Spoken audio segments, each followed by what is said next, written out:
nós estamos aqui mais uma vez. Estou tendo mais uma oportunidade de conversar com vocês uma nova disciplina, Administração dos Materiais. Meu nome é Valderese, eu serei a professora de vocês e iremos trabalhar 3 competências. A primeira competência, nós vamos conhecer a diversidade de conceitos relacionados à administração de materiais e o significado de gestão pedagógica de materiais, cultura do uso racional e do não desperdício, reduzir, reutilizar e reciclar. Essa disciplina ela é muito importante para gerir a coisa pública. Por quê? Pois ela envolve desde a aquisição até a utilização dos materiais no ambiente escolar. Qual é o objetivo principal da administração dos materiais?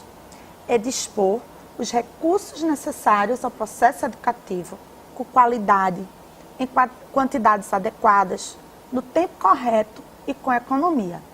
Ou seja, o administrador público, ao administrar os materiais no ambiente escolar, é necessário que, para ele alcançar esses objetivos, ele faça um planejamento. Então, ao nos referirmos a uma escola como um espaço educativo, nós não podemos esquecer que, ao administrarmos os materiais, ele também tem que ter uma intenção educativa. Não significa dizer que o funcionário ele vai ocupar o local do professor, o espaço do professor. Não.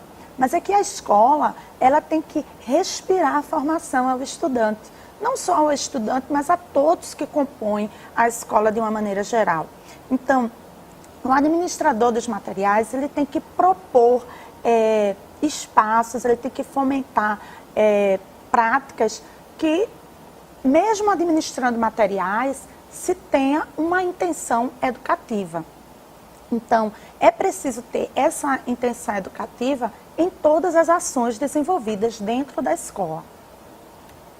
Então, como é que nós podemos ter uma gestão pedagógica dos materiais? Então, essa gestão pedagógica dos materiais, ela deve contribuir para a construção de um conhecimento voltado para a cidadania, para a preservação do meio ambiente e dos recursos materiais do planeta, naturais do planeta, e ela deve promover o processo de autonomia da escola.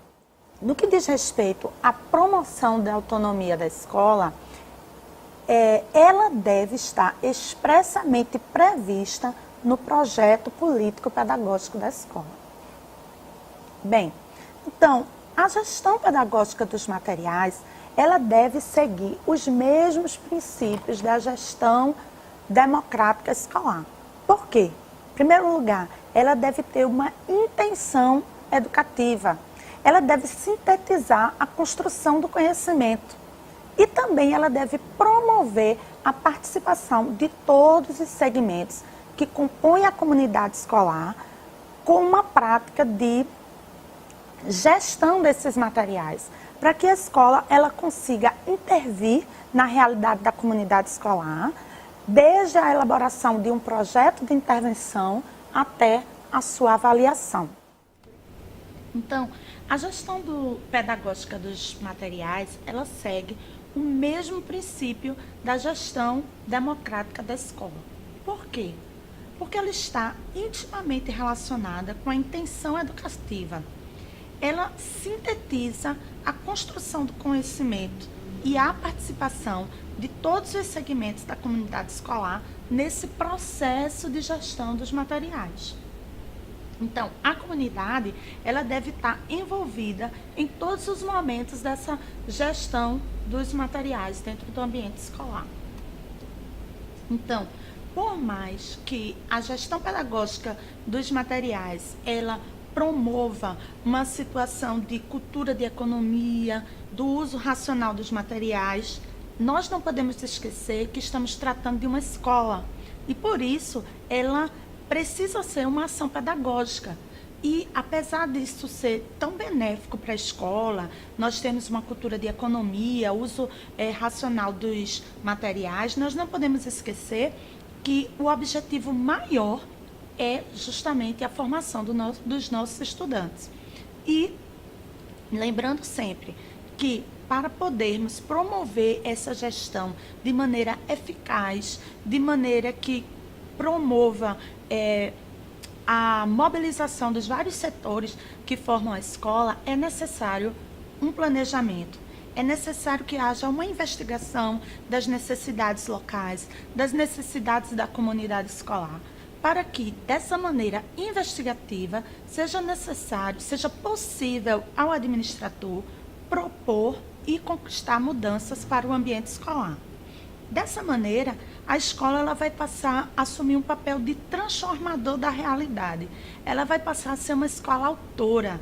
Ela vai passar a ser uma escola que está promovendo uma postura de preservação do meio ambiente, está desenvolvendo também a sua autonomia e está adotando medidas de acompanhamento, medidas de economia, medidas básicas de economia de água, de economia de energia elétrica, dos bens de consumo, de conservação dos materiais e dos equipamentos da escola.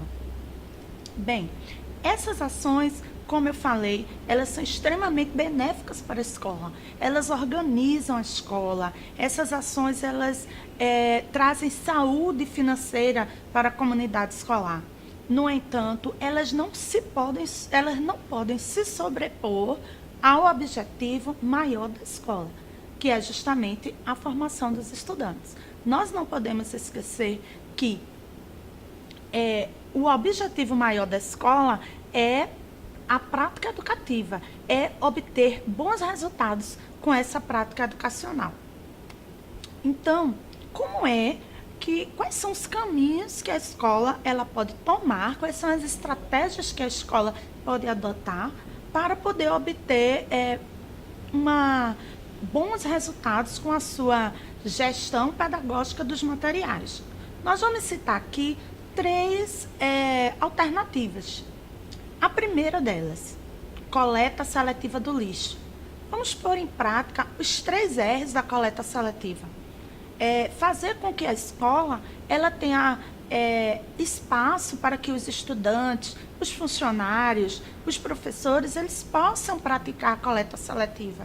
E que essa coleta seletiva ela seja tão evidente dentro da escola, que ela possa sair dos muros da escola, que os nossos membros da comunidade escolar eles possam ter essa prática também em casa, no bairro, e que isso possa provocar uma mobilização.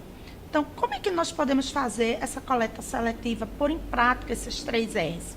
Nós vamos aqui nos limitar aos 3, mas já existem locais que falam até em 5 R's. Mas nós vamos falar nos 3 R's, que é reduzir o consumo.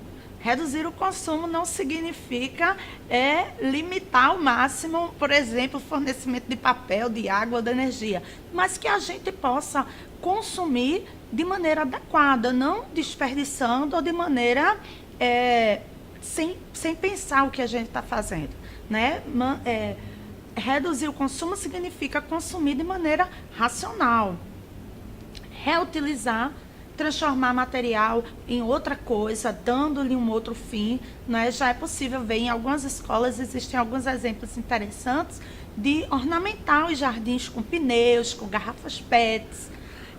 Nós podemos também reciclar, ou seja, transformar algo usado em algo novo, exatamente igual ou do mesmo tipo. É uma prática utilizada, por exemplo, com as latinhas de refrigerante, que depois de um processo de derretimento, elas voltam ao mercado mais uma vez em forma de latinha. E também nós podemos trabalhar para instituir práticas de não desperdício, né? Vamos manter conservadas as nossas redes de água, de abastecimento de água, de energia elétrica, para evitar o desperdício, para evitar que nós possamos estar com vazamentos de água ou que os equipamentos eletrônicos da escola estejam consumindo mais do que o necessário a energia elétrica. Uma outra maneira também é o desenvolvimento de parcerias, como uma alternativa para o reaproveitamento de materiais excedentes na escola. frascos descartáveis, papel, como é que eu posso... papel, livros que não estão mais em utilidade, que eles possam ser doados a instituições, não só doados, mas também trocados por algum recurso para a escola. Essa prática de estabelecimento de parceria é uma maneira, inclusive, da escola ela alcançar a sua autonomia na aquisição de recursos. A gente não pode esquecer que isso é uma luta histórica da escola pública. Em todos os âmbitos, as escolas públicas elas sempre lutam por essa autonomia. E esse é um dos caminhos. É o mais adequado? Talvez não, mas é o que a gente tem nesse momento. E está aberta a oportunidade para nós repensarmos novas maneiras da escola alcançar essa autonomia. Bem, pessoal, nós ficamos por aqui e depois, na próxima aula, nós estudaremos a segunda competência, onde iremos trabalhar a aquisição de materiais. Até lá!